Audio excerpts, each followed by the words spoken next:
Press সচিব সে ইঙ্গিত করে আপনার নাহিদকে বলেছে নেক্সট প্রাইম মিনিস্টার। এত বড় হিম্মত, এত বড় সাহস এই পদে থেকে কিভাবে হয়? ওকে তো সাথে সাথে সাসপেন্ড করা উচিত ছিল। তোমরা আসো বাবারা, আইসা একটা মেম্বারই নির্বাচন করে দেখো যে একজন মেম্বার হতে পারবা কিনা। এত সহজ না। সেনাবাহিনীকে একত্রিত করতে চলেছেন সেনাবাহিনীর প্রধান জেনারেল ওয়াকারুজ্জামান এবং সেনাবাহিনীতে যে সমস্ত দ্বন্দ্ব বিভেদ ছিল সমস্ত কিছুকে সরিয়ে তিনি তার কর্তৃত্ব প্রতিষ্ঠা করতেও সক্ষম হয়েছেন। বাংলাদেশের বাতাসে গত কয়েকদিন ধরে মার্শাল ল বা সামরিক শাসনের গন্ধ ভাসছে। ওয়াকার সাহেবকে মার্শাল ল হয় জারি করতে হবে এবং জারি করতে হবে আজ 28 তারিখ। আজকে হয়তো আজ রাতে, এগুলো সাধারণত রাত্রেই হয়। সজীব ওয়াজেদ জয় অনেকদিন নিষ্ক্রিয় ছিলেন, হঠাৎ করে আবারও সক্রিয় হয়েছেন। সক্রিয় হয়ে একটা ভিডিও বার্তা দিয়েছেন। সেই ভিডিও বার্তায় তিনি কি বলতে চাইলেন? সরকার কি আওয়ামী লীগের সঙ্গে কোনো ধরনের কোনো সংলাপে রাজি হবে?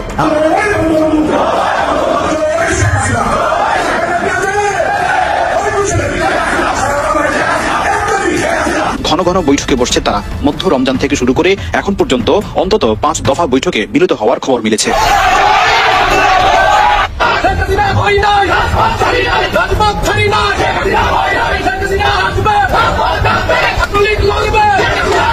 প্রধান উপদেষ্টা অধ্যাপক মোহাম্মদ ইউনূস সাহেবের বহুল আলোচিত চীন সফর শেষের পথে, কিন্তু কি পেল বাংলাদেশ? বাংলাদেশের চেয়ে বড় কথা হচ্ছে ডক্টর মোহাম্মদ ইউনূস নিজে কি পেল। বাংলাদেশে অরাজক পরিস্থিতি অব্যাহত। বর্তমানে চীনে রয়েছেন বাংলাদেশের অন্তর্বর্তী সরকারের প্রধান উপদেষ্টা মোহাম্মদ ইউনূস। এদিকে বাংলাদেশে দ্রুত নির্বাচনের দাবি তুলছে বিএনপি। অন্যদিকে মোহাম্মদ ইউনূস সম্প্রতি জানান এই বছরের ডিসেম্বর থেকে আগামী বছরের জুনের মধ্যে নির্বাচন হবে। তারা চান আগামী নির্বাচনটি বাংলাদেশের ইতিহাসে সবচেয়ে অবাধ, সুষ্ঠু ও গ্রহণযোগ্য নির্বাচন হোক। গেল ঘণ্টাখানেক আগে মার্কিন যুক্তরাষ্ট্রের বাংলাদেশি বংশোদ্ভূত নাগরিক তাসলিম জানা জাতীয় নাগরিক পার্টির খুবই গুরুত্বপূর্ণ একটা পদকে তিনি হোল্ড করেন। তার একটা স্টেটাস মুহূর্তে ভাইরাল। কমেন্টে যারা বিএনপি পন্থী আছেন তাসলিম জানার 14 গোষ্ঠী উদ্ধার করছেন, কারণ তিনি আসলে কি বলেছেন। তিনি লিখেছেন যে এক পরিবারের কারণে, মানে একটা পরিবারের কারণে আপনার এই সংস্কার কার্যক্রম আটকে থাকবে না। তার আসসালামু আলাইকুম রহমতুল্লাহ। সবাই কেমন আছেন? আশা করি সবাই অনেক অনেক ভালো এবং সুস্থ আছেন। সবাইকে স্বাগতম জানাচ্ছি আমাদের আরেক নতুন ভিডিওতে। প্রতিদিনের মতো আবারও চলে আসলাম নতুন একটা ভিডিও নিয়ে। ইতিমধ্যে আপনারা সবাই ভিডিওর শুরুতে বেশ কিছু অংশ বিশেষ দেখে বুঝতে পেরেছেন আজকের ভিডিওটা কতটা গুরুত্বপূর্ণ হতে চলেছে। আপনারা সবাই ইতিমধ্যে ভিডিওর বেশ কিছু অংশ বিশেষ দেখে বুঝতে পেরেছেন আজকের ভিডিওটা কতটা গুরুত্বপূর্ণ হতে চলেছে।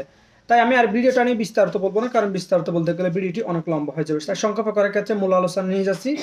তার আগে এরকম সকল আপডেট সবার আগে পেতে অবশ্যই দ্রুত আমাদের চ্যানেল সাবস্ক্রাইব করে সাথে থাকবেন।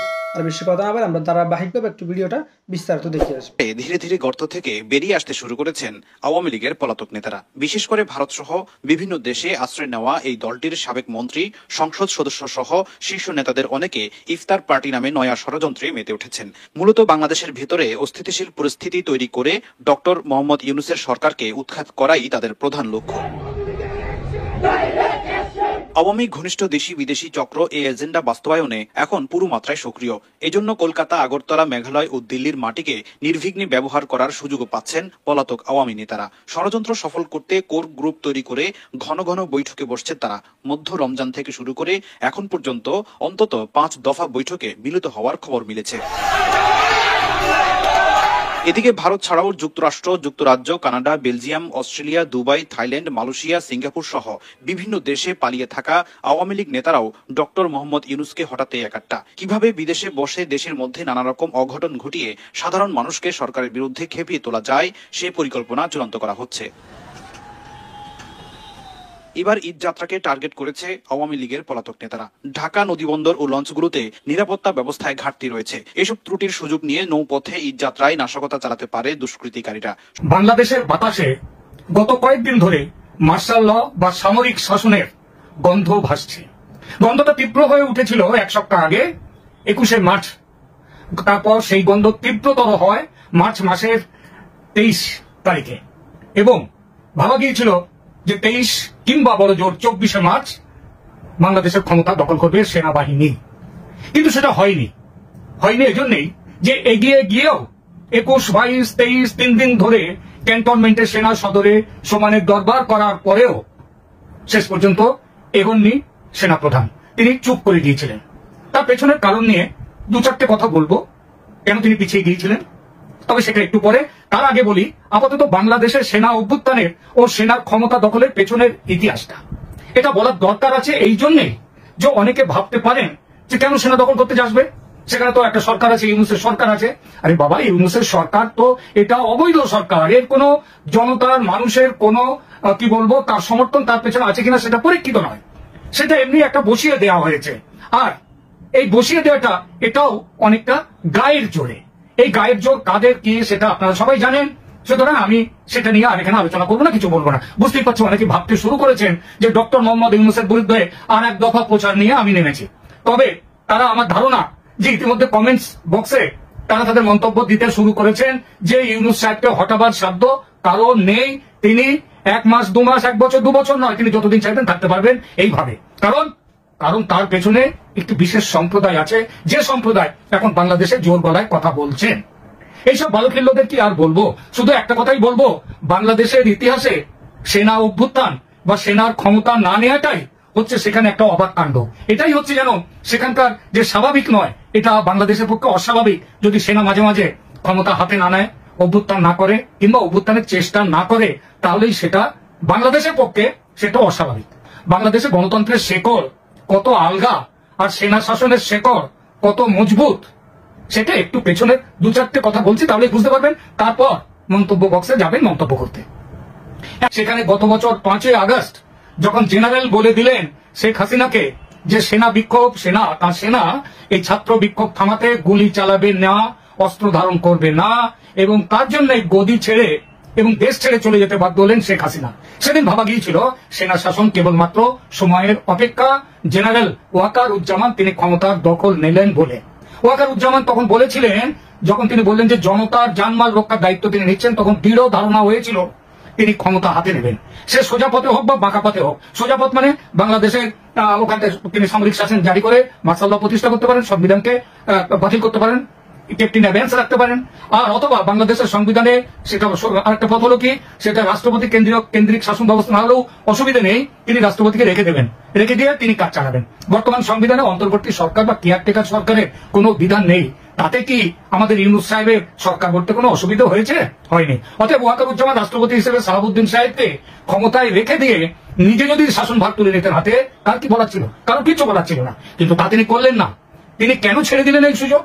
কেন তিনি মার্শাল ল জারি করলেন না, যেটা বাংলাদেশের মানে অন্যরা তো কত কষ্ট করে তাদেরকে সামরিক শাসন জারি করতে হয়েছে ঝুঁকি নিয়ে, আর এখানে কোনো ঝুঁকি নেই, হাতে এসে গিয়েছিল মোয়াটা খেয়ে নিলেই হলো। কিন্তু সেটা তিনি করলেন না। আমার মতে এর কতগুলো কারণ ছিল, সে কারণগুলোকে 1-2-3 করে একটু ছোট্ট করে বলছি। ওয়াকার বেসিক্যালি হচ্ছেন ভীতু টাইপের মানুষ, ঝুঁকি নেওয়ার সাহস তার নেই। হাসিনা পুত্র জয়ের সঙ্গে বন্ধুত্ব থাকার সুবাদে জয়কে ধরে তিনি এই সেনা প্রধান হয়েছে যে এটা বাংলাদেশের যারা সেনার ভেতরে খবরাখবর থাকে তারা সবাই জানে এটা। দ্বিতীয় যে কারণ, এই জামায়াতে ইসলামী দলের সঙ্গে বহুকালের সম্পর্ক তার, ছেলেবেলা থেকে জামাত করেন তিনি, তার বাবাও ছিলেন জামাতের লোক। বাংলাদেশে পুরোপুরি শাসন ব্যবস্থা চালু হোক ইসলামী মতে, অর্থাৎ ইসলামী শাসন ব্যবস্থা চালু হোক বাংলাদেশে, এই মতের তিনিও একজন সমর্থক। হাসিনার পতনের পর নতুন শাসন ব্যবস্থা প্রতিষ্ঠার লক্ষ্যে বিভিন্ন রাজনৈতিক দলের সঙ্গে আলোচনার কথা তিনি বলেছিলেন ওই 5ই আগস্ট বিকেলে সাংবাদিকদের সামনে। মনে রাখবেন, সেইখানে রাজনৈতিক দলগুলোর মধ্যে কার নাম তিনি প্রথমে উল্লেখ করেছিলেন? সেই নামটা হলো জামায়াতে ইসলামের নাম। অথচ মজা দেখুন, বাংলাদেশের জামাত তখনও ছিল নিষিদ্ধ, এখনো জামাত নিষিদ্ধ, জামাতের উপর থেকে নিষেধাজ্ঞা কিন্তু এখনো যায়নি। অথচ দেখুন, জামাতের নাম তিনি প্রথম করেছিলেন, তাদের সাথে জামাতের আমিরের সাথে আলোচনা তিনি করেছেন, সেই ব্যাপারটা বললেন। এটাই বোঝা যায় তিনি ইসলামী শাসন প্রতিষ্ঠা নিয়েই বেশি চিন্তিত ছিলেন। নিজে মার্শাল ল জারি করে তিনি সামরিক শাসক হবেন কিংবা ক্ষমতা নিজের হাতে নেবেন, এটা তিনি চাননি। তৃতীয় কারণ, বৈদেশিক চাপ। এই বৈদেশিক চাপ মূলত আমেরিকা, বাইডেন প্রশাসন, ডিপ স্টেট, এমনকি জাতিসংঘের। সেসব তো আজকে পরিষ্কার হয়েছে, নতুন করে বলার দরকার নেই। সুতরাং তিনি ওই চাপের কাছে নতি স্বীকার করলেন না, তিনি তো জামাতের লোক, অতএব জামাতপন্থী রাজনীতিকদের তিনি ক্ষমতা ছেড়ে দিলেন। এবং মনে রাখবেন, ইউনূস সরকারের আমলে সব থেকে বেশি যাদের কথা চলে তারা হচ্ছে জামাত। এত যে ঢাকঢোল পেটানো হলো, তাকে এতটাই চীন গুরুত্ব দিচ্ছে যে তার জন্য বিশেষ বিমান পাঠিয়ে তাকে নিয়ে যাওয়া হয়েছে। এবং এই বিষয়টি গত 2 মাস, মিনিমাম 2 মাস ধরে আলোচনায় ছিল যে বিশেষ বিমান দিয়ে তাকে চীনে নিয়ে যাওয়া হচ্ছে। এবং সেই বিশেষ বিমানটি যেটি ভারত বিমান, পরবর্তীতে আমরা জেনেছি তা নিয়ে যথেষ্ট বিতর্ক উঠেছে। এটি আসলে চীন পাঠিয়েছে কিনা সেটা নিয়েও প্রশ্ন দেখা দিয়েছে। যাই হোক, এইসব ছোটখাটো বিষয় বলে আর সময় নষ্ট করতে চাই না। কথা হচ্ছে শি জিনপিং এর সঙ্গে আমাদের প্রধান উপদেষ্টার বৈঠকে তো আসলে তেমন কিছুই মেলেনি ফাঁপা বেলুন ছাড়া। উপরন্তু ভারতের পক্ষ থেকে সম্ভবত প্রধান উপদেষ্টা মারাত্মক অপমানের শিকারী হয়েছেন। কিভাবে সেটা বলছি।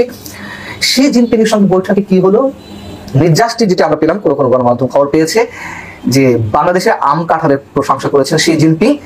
পরবর্তী বছর থেকে বাংলাদেশ থেকে আম কাঁঠাল রপ্তানি হবে। আর কি হবে, শফিকুল আলম তিনি শি জিনপিং এর সঙ্গে অধ্যাপক মোহাম্মদ ইউনূসের যে বৈঠক হয়েছে সেই বৈঠক প্রসঙ্গে বলতে গিয়ে তিনি এমন ভাবে গণমাধ্যমের সামনে উপস্থাপন করেছেন যে তিনি শি জিনপিং ডক্টর মোহাম্মদ ইউনূসকে কাছে পেয়ে খুব বিগলিত, তাকে খুব বেশি ইম্পর্টেন্স দেওয়ার চেষ্টা করা হয়েছে। এর মধ্যে থেকে বোঝা যায় যে এই সরকারের প্রতি চীন সহ বহির্বিশ্বের কতটা সুসম্পর্ক রয়েছে। এত ঢাকঢোল পিটানোর দরকার নেই, এগুলো রাজনৈতিক সরকারগুলো করে। আমরা দেখেছি শেখ হাসিনা সরকার কিভাবে বাইডেনের সাথে শেখ হাসিনা বাইডেনের সাথে একটি সেলফি তোলার পর তা কিভাবে ঢাকঢোল পিটিয়েছিল। চীনে যাচ্ছে সেটিও ঢাকঢোল পিটানো হয়েছিল। আমরা দেখেছি চীনে গিয়ে শেখ হাসিনা কিভাবে অপমানিত হয়েছিলেন। তিনি এতটাই অপমানিত হয়েছিলেন যে সে দেশের পররাষ্ট্রমন্ত্রী তার সঙ্গে দেখা করেনি, শি জিনপিং এর সঙ্গে বৈঠকও হয়নি, এবং যে পরিমাণ ঋণ সহায়তা পাওয়ার কথা ছিল সেটি হয়নি। বিধায় একদিন আগে শেখ হাসিনাকে ফিরে আসতে হয়েছিল। ডক্টর মোহাম্মদ ইউনূস ঢাকঢোল পিটিয়ে যা করেছেন, হয়তো বৈঠকটি হয়েছে শি জিনপিং এর সঙ্গে, কিন্তু এটি শি জিনপিং নিজের স্বার্থে, চীনের নিজের স্বার্থে। এবং স্বার্থটা কোথায়? অবশ্যই চিকেন নেকে যে তিস্তা ব্যারেজ, বহুমুখী তিস্তা প্রকল্পের কথা কয়েক বছর ধরে শোনা যাচ্ছে, সেটিতে চীন যে অর্থায়ন করতে চেয়েছিল সেটিতে আগ্রহ প্রকাশ করছে, এবং এই কারণে প্রায় জামাই আদরে ডক্টর মোহাম্মদ ইউনূসকে চীনে নিয়ে যাওয়ার কথা ছড়ানো হয়েছে। এবং মজার বিষয় হচ্ছে শফিকুল আলম, প্রেস সচিব শফিকুল আলম যখন গণমাধ্যমের সঙ্গে কথা বলছিলেন, এই তিস্তা প্রকল্পের বিষয়টি তিনি হাইড করে যাওয়ার চেষ্টা করছিলেন। বাংলাদেশে অরাজক পরিস্থিতি অব্যাহত। বর্তমানে চীনে রয়েছেন বাংলাদেশের অন্তর্বর্তী সরকারের প্রধান উপদেষ্টা মোহাম্মদ ইউনূস। এদিকে বাংলাদেশে দ্রুত নির্বাচনের দাবি তুলছে বিএনপি। অন্যদিকে মোহাম্মদ ইউনূস সম্প্রতি জানান এই বছরের ডিসেম্বর থেকে আগামী বছরের জুনের মধ্যে নির্বাচন হবে। তারা চান আগামী নির্বাচনটি বাংলাদেশের ইতিহাসে সবচেয়ে অবাধ, সুষ্ঠু ও গ্রহণযোগ্য নির্বাচন হোক। এই জন্য নির্বাচন কমিশন সব ধরনের প্রস্তুতি নিতে শুরু করেছে। আর এবার বড় মন্তব্য বিএনপির মহাসচিব মির্জা ফখরুল ইসলাম আলমগীরের। তিনি বলেন, 25শে মার্চের রাতে পাকিস্তান হানাদার বাহিনী অপারেশন সার্চলাইট নাম দিয়ে রাতের অন্ধকারে ঝাঁপিয়ে পড়েছিল বাঙালিদের উপর। তারা অসংখ্য মানুষকে জানে শেষ করে দেয়। এই কথাটা যেন আমরা কখনো ভুলে না যাই। পাকিস্তান সেনাবাহিনী আজ পর্যন্ত ক্ষমা চায়নি। এখন কিছু কিছু মানুষ, কিছু দল বোঝানোর চেষ্টা করছে এটা কোনো ঘটনাই ছিল না। যারা সেদিন সহযোগিতা করেছে তারা এখন গলা ফুলিয়ে কথা বলে। এরপরেই তিনি বলেন, ইতিহাস কেউ বিকৃত করতে পারে না। মির্জা ফখরুল ইসলাম আলমগীর কি বলতে চেয়েছেন শোনাবো তার বক্তব্য। 25শে মার্চের এই রাত্রে পাকিস্তান হানাদার বাহিনীর, তাদের সেনাবাহিনী অপারেশন সার্চলাইট নাম দিয়ে রাতের অন্ধকারে ঝাঁপিয়ে পড়েছিল বাঙালিদের উপর। ঝাঁপিয়ে পড়েছিল ঢাকা বিশ্ববিদ্যালয়ে, ঝাঁপিয়ে পড়েছিল জগন্নাথ বিশ্ববিদ্যালয়ে, রাজারবাগে, পিলখানায়, বিডিআরের, এবং তারা অসংখ্য মানুষকে তাদের হত্যা করেছে। এই কথাটা যেন আমরা কখনো ভুলে না যাই। সেই কালো রাত্রির কথা আমাদেরকে প্রত্যেককে মনে রাখতে হবে যে পাকিস্তান সেনাবাহিনী সেই যে হত্যাযজ্ঞ করেছিল তার জন্য আজ পর্যন্ত কিছু ক্ষমা চায় না। গণহত্যা করেছিল, লক্ষ লক্ষ মানুষকে হত্যা করেছিল, তার জন্য পাকিস্তান এখন পর্যন্ত কিন্তু বাংলাদেশের কাছে ক্ষমা প্রার্থনা করে না। বন্ধুগণ, এই কথাগুলো কেন বলছি? কারণ এখন পরিবেশ তৈরি হয়েছে, কিছু কিছু মানুষ, কিছু কিছু দল, কিছু কিছু গোষ্ঠী একটা বোঝানোর চেষ্টা করছেন যে 71 কোনো ঘটনাই ছিল না, এবং মুক্তিযুদ্ধের যে আন্দোলন, মুক্তিযুদ্ধের যে যুদ্ধ, লক্ষ লক্ষ মানুষের যে আত্মত্যাগ, 9 মাস, দীর্ঘ 9 মাস ধরে বাড়ি ঘর ছেড়ে কোটি কোটি মানুষ যে ভারতে আশ্রয় নিয়েছিল, বাড়িতে থাকতে পারতো না, পালিয়ে বেড়াতো, যুবকরা তখন কেউ বাইরে থাকতে পারতো না। সেই অবস্থা যেন আমরা ভুলে যাচ্ছি, ভুলে যাওয়ার চেষ্টা করা হচ্ছে। বন্ধুরা, যারা সেদিন সহযোগিতা করেছে, যারা সেদিন সে হত্যাযজ্ঞে সহযোগিতা করেছে, তারা এখন গলা ফুলিয়ে কথা বলে। আমি কারো নাম বলতে চাই না, বলতেও চাই না, তিক্ততাও সৃষ্টি করতে চাই না। ইতিহাস কেউ বিকৃত করতে পারবে না। মির্জা ফখরুল বলছেন যে ইতিহাসকে বিকৃত করা যায় না। প্রসঙ্গত বাংলাদেশের মুক্তিযুদ্ধের ইতিহাস বা বঙ্গবন্ধুর অবদানকে ভুলিয়ে দেওয়ার চেষ্টা হচ্ছে বলে এর আগে বিভিন্ন সময় আওয়ামী লীগের তরফেও অভিযোগ করা হয়েছে। এবার বিএনপির মহাসচিবের গলাতেও কার্যত তেমনটাই সুর শোনা গেল। তবে কি কাছাকাছি আসতে চলেছে আওয়ামী লীগ ও বিএনপি? আর তেমনটা হলে ইউনূসের চাপ আরো বাড়বে বলেই মনে করছেন অনেকে। এদিকে মোহাম্মদ ইউনূস তিনি চীন সফরে, চীনে সেখানে নাকি তাকে সাদর অভিবাদন জানানো হয়েছে। সেখানে তার সঙ্গে বৈঠক ফলপ্রসূ হয়েছে প্রেসিডেন্ট শি জিনপিং এর, এমনটাই বলা হচ্ছে। যদিও যে রেড কার্পেট শি জিনপিং এর তরফ থেকে বা চীনের তরফ থেকে বিছিয়ে দেওয়া হয়েছে এই মোহাম্মদ ইউনূসের জন্য, সেটা যে একটা ফাঁদ সেটা আর বলার অপেক্ষা রাখে না। যারা চীনের যে ডিপ্লোমেসি, সেই ডিপ্লোমেসি সম্পর্কে জানে বা চীন কিভাবে বিভিন্ন দেশকে ফাঁদে ফেলে, ঋণের ট্র্যাপে ফেলে, সেটা যারা জানে তারা এটা ভালো করেই বোঝে। যে অবস্থা শ্রীলঙ্কা বা যে অবস্থা পাকিস্তানের হয়েছে, যে অবস্থা মিয়ানমারেরও কিছুটা হয়েছে, সেই অবস্থাও বাংলাদেশের হতে চলেছে। বাংলাদেশের অবস্থা দিন দিন আরো খারাপের দিকে। এরই মাঝে চীনে পা রেখেছেন বাংলাদেশের অন্তর্বর্তী সরকারের প্রধান উপদেষ্টা মোহাম্মদ ইউনূস। সেখানে বেশ কিছু কর্মসূচি তার, যদিও এরই মাঝে উঠে আসছে গুরুত্বপূর্ণ খবর। চীন সফরের আগে নাকি ভারতেই আসতে চেয়েছিলেন ইউনূস, এমনই এক তথ্য জানা যাচ্ছে। বাংলাদেশের প্রেস সচিব শফিকুল আলম সংবাদ মাধ্যম দ্য হিন্দুকে জানিয়েছেন যে চীন সফরের আগে ভারতেই আসতে চেয়েছিলেন ইউনূস। তবে ভারতের পক্ষ থেকে ইতিবাচক সাড়া পাওয়া যায়নি। পরবর্তীতে অবশ্য চীনের পথে পা বাড়ান মোহাম্মদ ইউনূস। শফিকুল জানিয়েছেন, আমরা গত বছরের ডিসেম্বরে আগ্রহ দেখিয়েছিলাম এবং ভারতকে প্রধান উপদেষ্টা ইউনূসের ভারত সফরের জন্য অনুরোধ করেছিলাম। এটি তাঁর চীন সফর চূড়ান্ত হওয়ার কয়েক সপ্তাহ আগে করা হয়েছিল। দুর্ভাগ্যবশত আমরা কোনো ইতিবাচক সাড়া পাইনি।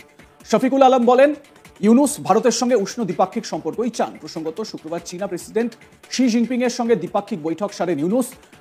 Great hall of the পিপলে China প্রেসিডেন্টের সঙ্গে মোহাম্মদ ইউনূসের বৈঠক হয় এবং বাংলাদেশের বিভিন্ন সংবাদ মাধ্যম বা সংবাদপত্রগুলোতে এটা দেখানো হচ্ছে যে এই বৈঠক নাকি ফলপ্রসূ হয়েছে। এবারে বিষয়টা হচ্ছে, এই বৈঠক তো ফলপ্রসূ হবেই, কারণ কার্যত ভিক্ষার ঝুলি নিয়ে মোহাম্মদ ইউনূস গিয়েছেন চীনের কাছে ভিক্ষা দাও বলে ভিক্ষা চাইতে, এবং চীনও এই সুযোগকে খুব ভালো রকমভাবে কাজে লাগাবে। চীন অর্থ সাহায্য করবে বাংলাদেশকে, কিন্তু তারপর যখন সমগ্র বাংলাদেশের সবকিছু শুষে নেওয়া শুরু করবে, তখন বাংলাদেশ টের পাবে কত ধানে কত চাল। অন্তর্বর্তী সরকারের প্রধান উপদেষ্টা মোহাম্মদ ইউনূস সম্প্রতি জাতির উদ্দেশ্যে ভাষণ দিতে গিয়ে একাধিক বিষয় তুলে ধরেছিলেন। সেখানে পাসপোর্ট ব্যবস্থায় বড় বদল আনার কথা বলেছিলেন। তিনি বলেছিলেন, ইতিমধ্যে পাসপোর্ট পেতে পুলিশ ভেরিফিকেশনের নিয়ম আমরা বাতিল করে দিয়েছি। এর ফলে বর্তমানে নাগরিকরা আগের চেয়ে সহজভাবে পাসপোর্ট সেবা পাচ্ছেন। পুলিশ রিপোর্ট প্রাপ্তির নিয়ম বাতিল করার পর এ পর্যন্ত 70,000 নতুন পাসপোর্ট দ্রুত আবেদনকারীদের হাতে পৌঁছে দেওয়া হয়েছে, যা বহুকাল ধরে পুলিশ রিপোর্ট আসার অপেক্ষায় আটকে ছিল। মোহাম্মদ ইউনূস এ প্রসঙ্গে ঠিক কি বলেছেন, একবার তার বক্তব্যটা শোনাই, শুনুন। রাজস্ব সংস্কার কমিশনের সুপারিশ অনুসারে জাতীয় রাজস্ব বোর্ড বিলুপ্ত করার সিদ্ধান্ত নেওয়া হয়েছে। এর জায়গায় দুটি পৃথক বিভাগ করা হচ্ছে। একটি হলো নীতি প্রণয়ন বিভাগ বা জাতীয় রাজস্ব নীতি বোর্ড, অন্যটি বাস্তবায়ন বিভাগ বা জাতীয় রাজস্ব সংগ্রহ বিভাগ। এর ফলে সরকারের পছন্দের ব্যক্তিরা হাজার হাজার কোটি টাকার রাজস্ব ফাঁকি দেওয়ার আর সুযোগ পাবে না। আমি আশা করি পরবর্তীতে যারা সরকারে আসবেন তারাও এই নীতি বহাল রাখবেন। এখনকার যুগ হলো প্রযুক্তির যুগ, সৃজনশীলতার যুগ। আমাদের দেশে 17 কোটি নারী পুরুষ, তার মধ্যে তরুণরা হলো বিপুলভাবে সংখ্যাগরিষ্ঠ। বাংলাদেশ মানব সম্পদের দিক থেকে 8ম বৃহত্তম দেশ। একযোগে এই তরুণরা সৃজনশীলতা প্রকাশের সুযোগ পেলে বন্যার স্রোতের মতো আমাদের দেশ দ্রুত বেগে পৃথিবীর বাজারের মধ্যস্থানে চলে যাবে। এই বিপুল তরুণ গোষ্ঠীর সামনে থেকে পথের বাধা সরিয়ে দেওয়াই হলো আমাদের সরকারের প্রধান লক্ষ্য। লাইক, কমেন্ট, শেয়ার করতে ভুলবেন না। দেখতে থাকুন আজ তাক বাংলা। সাবস্ক্রাইব করুন আমাদের ইউটিউব চ্যানেলটি, বেল আইকন প্রেস করুন নোটিফিকেশন পেতে। চীন সফরে ব্যস্ত সময় কাটাচ্ছেন প্রধান উপদেষ্টা। চীনের প্রেসিডেন্ট শি জিনপিং সহ সরকার ও ব্যবসায়ীদের উচ্চ পর্যায়ে দ্বিপক্ষীয় বৈঠক করছেন তিনি। এসব বৈঠক থেকে মিলছে বাংলাদেশের বিভিন্ন প্রাপ্তি। বিস্তারিত জানাচ্ছেন ইমতিয়াজ আলম।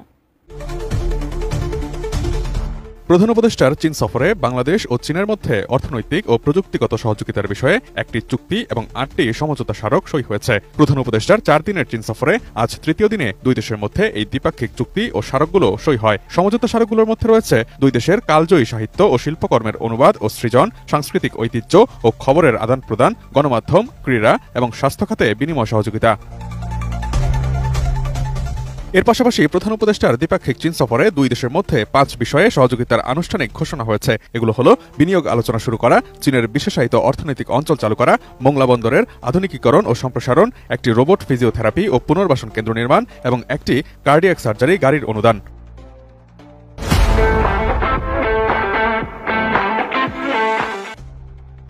এর আগে বৃহস্পতিবার বোয়াও ফোরাম ফর এশিয়ার বার্ষিক সম্মেলনের ফাঁকে প্রধান উপদেষ্টার সঙ্গে চীনের রাষ্ট্রীয় পরিষদের উপপ্রধানমন্ত্রী ডিং শুয়েংশিয়াং বৈঠক করেন। বৈঠকে বাংলাদেশের এলডিসি গ্রাজুয়েশন বা স্বল্পোন্নত দেশ থেকে উত্তরণের পর বাংলাদেশের বিদ্যমান শুল্ক ও কোটামুক্ত রপ্তানি সুবিধা আরও 2 বছর বহাল রাখার কথা জানিয়েছে চীনের উপপ্রধানমন্ত্রী ডিং শুয়েংশিয়াং। এ সময় চীনা কোম্পানিগুলোকে এদেশে বিনিয়োগের আহ্বান জানিয়েছে বাংলাদেশ। 2026 সালের নভেম্বরে বাংলাদেশের এলডিসি গ্রাজুয়েশন হবে। গ্রাজুয়েশনের পর ইউরোপীয় ইউনিয়ন ও যুক্তরাষ্ট্র 3 বছর শুল্কমুক্ত সুবিধা অব্যাহত রাখবে। কানাডাও একই সুবিধা দেওয়ার অঙ্গীকার করলেও দেশটি এখনও তাদের আইন কানুনে কোনো পরিবর্তন আনেনি। জাপান, অস্ট্রেলিয়া ও ভারতের কাছ থেকে বাংলাদেশ একই সুবিধা চাইলেও তারা এখনও কোনো প্রতিশ্রুতি দেয়নি।